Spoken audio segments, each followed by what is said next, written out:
If it weren't for what? What? If it weren't for the baby. All right, this is news. Let's find out.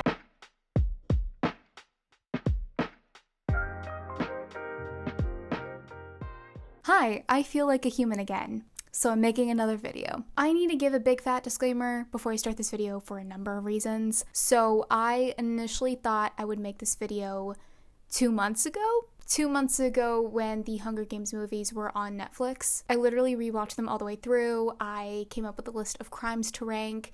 But then life happened and I put this on the backlog of video ideas, and then over the last few weeks I was really just putting off making this video because I had zero motivation and willpower. But you know, I did my due diligence as an Asian American during AAPI Heritage Month and I let myself rot and not push myself. So since this is where I'm at, coupled with the fact that ranking videos typically take a lot longer to make than the other types of videos I make, I decided that I would rank the crimes of the first 2 Hunger Games movies, and then if people like this video, I might do a part 2. But if you hate this video and want to tell me to shut up, at least wait till we're out of AAPI Heritage Month, okay? The second disclaimer is that I, as said before, planned to initially make this video 2 months ago. And since then, Netflix has taken off the Hunger Games movies.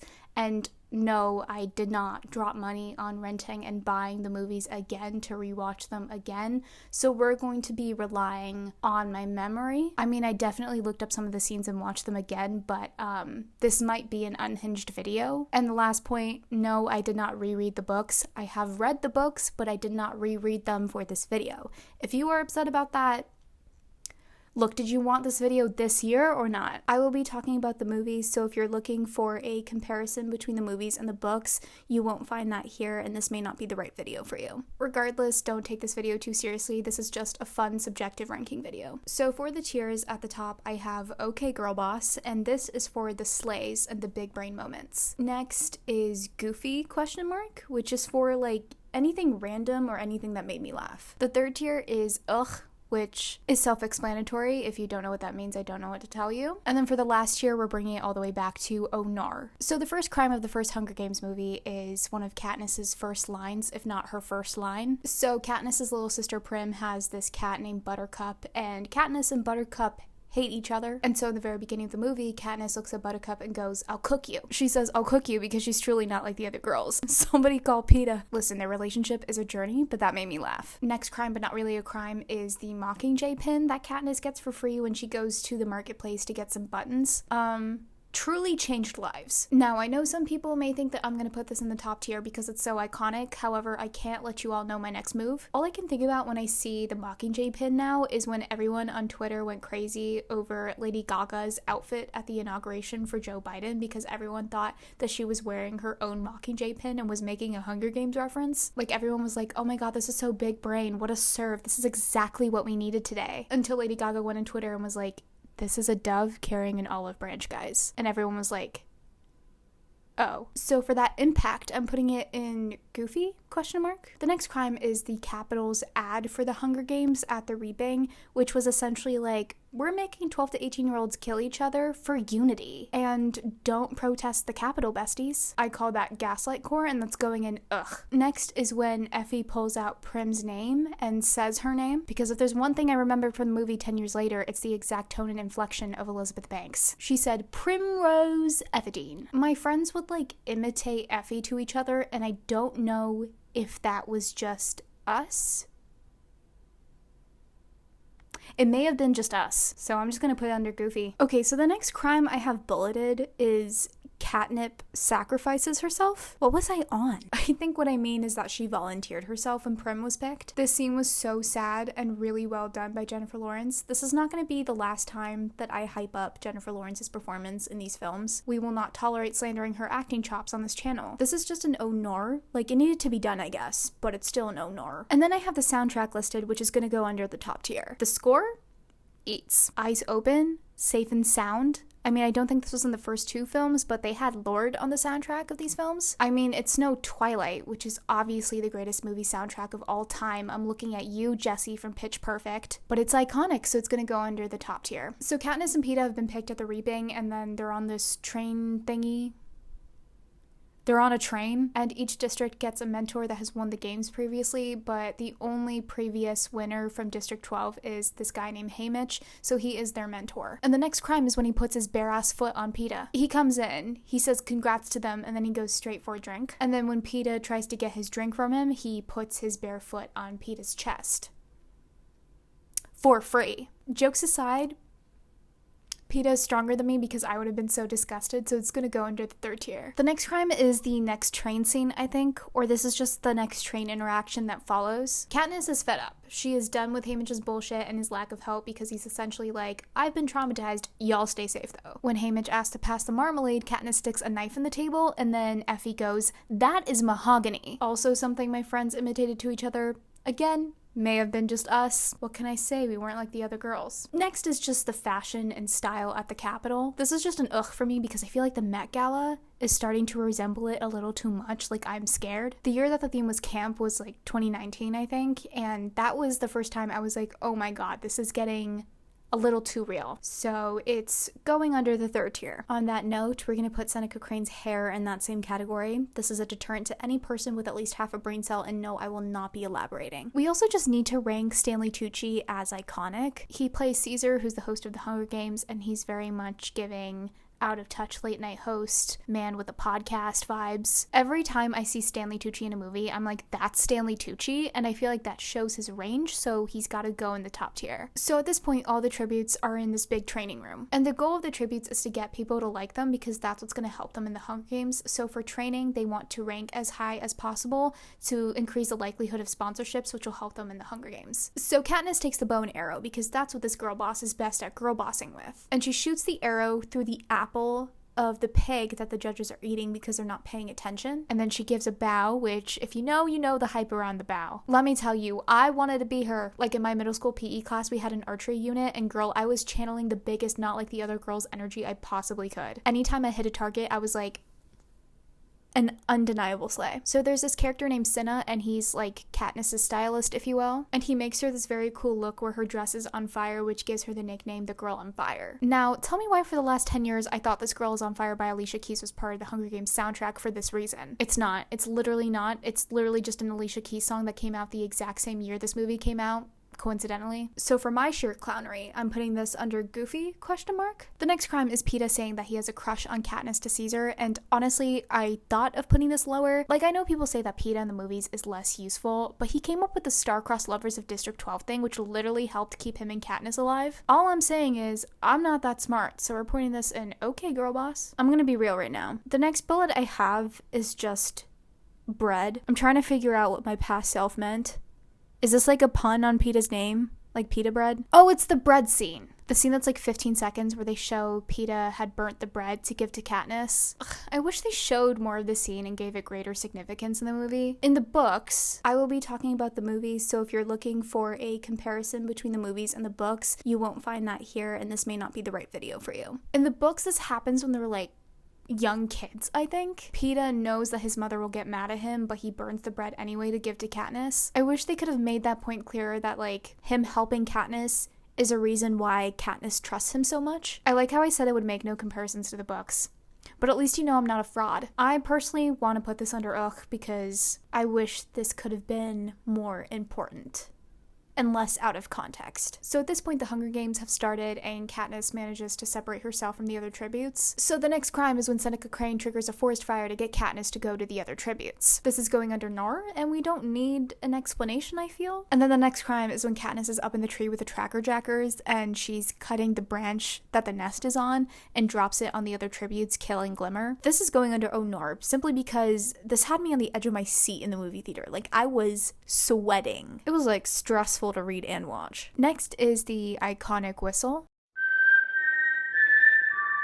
Rue and Katniss become friends after Rue helps Katniss recover from a couple of stings she got from the tracker jackers. So they come up with this whistle together, and it's pretty iconic. Like, I'm gonna remember this shit on my deathbed, so it's going under the top tier. So later during the games, they announce that 2 winners from the same district can win, so Katniss immediately goes to find PETA, and this man is camouflaging in the ground. Like, again, he's a smart dude. This man whipped out his watercolors. Like, in an alternate universe, PETA was working on the makeup department for, like, blockbuster movies. But, like, imagine almost accidentally stomping on your friend's face. I vividly remember laughing at this for way too long in the movie theaters. Like, way too long. So obviously this is going under goofy, but my question is though, how did he do that without a mirror? And now we have Rue dying, which obviously goes in the bottom tier. It took me way too long to realize that this was Amanda Stenberg, booked and busy queen. This was a criminal death though. Like, this ruined 7th grade for me. Like, the entire year. For the last crime, I was gonna rank the end of the games when they pull out of their rule of 2 people from the same district winning, and they're like,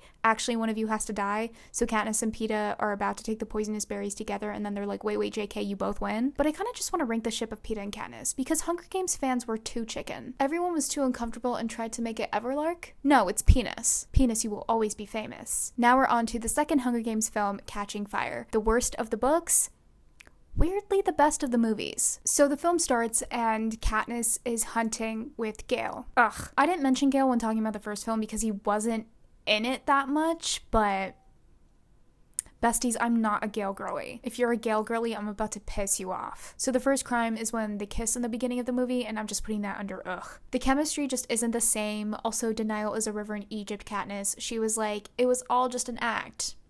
Was it? We then know that Katniss and Peeta have to go on this Victor's tour where they go to all the districts and give speeches. Then we get to the next crime, and that's being reintroduced to Haymitch with Katniss throwing water on him. This is going under goofy, not because it was like funny in and of itself, but it just threw me off. Like, I completely forgot that she did that. And then the next crime is President Snow snaking his way to Katniss's house. And then he's essentially like, tell everyone that what you and Peeta did at the end of the Hunger Games was for love and not for rebellion, or I'll kill everyone you love. Just girly things. It's going under Onar. Next is Gale getting his ass whipped. Gale tries to stop people from getting hurt, so he gets whipped. I know I said I don't like Gale, but I gotta draw the line somewhere, and somewhere is here. That's an Onar. Then skipping ahead a bit, President Snow was like, I don't like Katniss, and I don't want anyone to rebel, especially the other victors, so third quarter quell, let's go. And that's going on the bottom tier. Then Gale and Katniss kiss again, which is going under ugh again. I'm team penis, okay? So at the rebang, Katniss is picked because she's the only woman that's ever won the Hunger Games, of course. But then Effie picks Haymitch out of the wizarding hat, and then Peeta, Mr. Not a Ginger but a blonde bread man, decides to volunteer himself so that Haymitch doesn't have to compete. He had to do it, but oh no. Then we get introduced to Finnick Odair, and the specific scene I want to rank is the sugar cube scene. I think Finnick as a character deserved to be more fleshed out. Also, if I remember correctly, everyone was clowning on the actor for Finnick because when the casting was originally released, no one thought that he was good casting. And then when the movie came out, everyone switched up and started simping. This particular scene was edited so many times on Tumblr in 2013, you just had to be there. So I want to put it under goofy. Next crime is just Chaff kissing Katniss without her consent. Haymitch is like, these are my special friends, Cedar and Chaff, and then Chaff just goes in to kiss Katniss on the lips, and Katniss is like, that's an Onar. Then in the movie, we get to this pretty memorable scene where Haymitch, Peeta, and Katniss are in an elevator, and then Joanna, one of the tributes from a different district, comes in and then takes off her dress, stripping completely naked. This scene was too scandalous to all the middle school girly pops. First of all, Joanna is that bitch. This scene had me hiding my eyes and simultaneously cackling at Katniss's face the entire time when I watched it in theaters. So it is going under goofy. So next, all the tributes are in the training room and they're showing off their skills. Katniss goes in basically last and sees that Peeta had used his watercolors to draw Rue, and it makes Katniss really emotional. So Katniss harnesses the power of almighty girl bossery, and she makes a dummy of Seneca Crane and hangs it up. That is too good. Okay, girl boss. Then we got Joanna kind of slaying her interview with Caesar. She's angry, and rightfully so. She goes to the interview and she's like, the deal was that if I win the Hunger Games, I get to live the rest of my life in peace. But now, you want to kill me again. Well, you know what? That! Everybody that had anything to do with it! All right then. that is some tasteful chaos because she is that bitch, so I'm putting it in the second tier. And then for Katniss's interview, President Snow is like, wear a wedding dress. And then Cinna is like, wait, girly. So he makes a wedding dress that turns into a Mockingjay on fire. This is what I mean by like, this is what the Met Gala strives to serve, but this dress is just so impactful. Okay, girl boss. And then for Peeta's interview with Caesar, he says, if it weren't for the baby. You know, Katniss and I, we've been luckier than most. I wouldn't have any regrets at all if it weren't. If it weren't for what? What? If it weren't for the baby. All right, this is news. Let's find out. If it weren't for the baby. I thought of putting this lower, but again, PETA is smart. He's making people want to rebel the game, so he's just going an okay girl boss. And then right before the third quarter qual starts, Senna gets killed.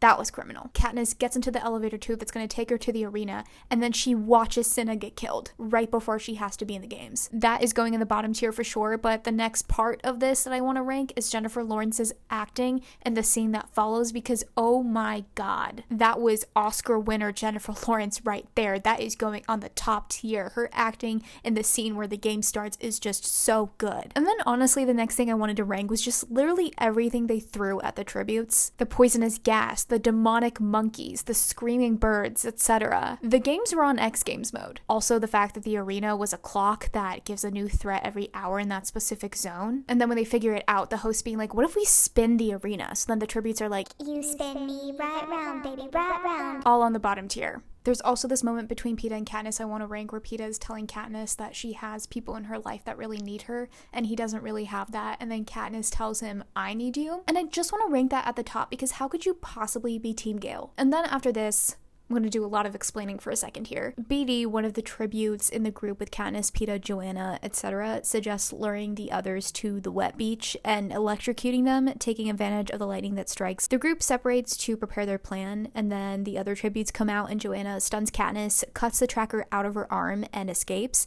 And then Katniss finds BD unconscious and she can't find PETA. And then Katniss almost kills Finnick because she thinks that he betrayed them. But then Finnick says, remember who the real enemy is, which is exactly what Haymitch had told her before. So then Katniss big brains, attaches the wire to an arrow, shoots it into the arena roof just as the lightning strikes. And then the lightning is conducted along the wire, causing the arena to essentially go boom chicka boom. And Katniss is knocked unconscious. Now that is some slay, and I realize that that is something I could have ranked, but it is too late. It is not on here, so we can't rank it. However, the crime that I wanted to rank was the claw that picks up Katniss's unconscious body, because I can't watch that now without thinking about the claw from fucking Toy Story, and that's goofy, so it's going under the second tier. Katniss then wakes up and is told that there's a revolution and she's the Mockingjay, and then she gets mad when she learns that PETA is at the Capitol, so she gets stabbed with a needle and gets knocked out. And then she wakes up in District 13, plot twist that wasn't there before, and then she's like, District 12, and then Gale is like, Katniss, there is no District 12.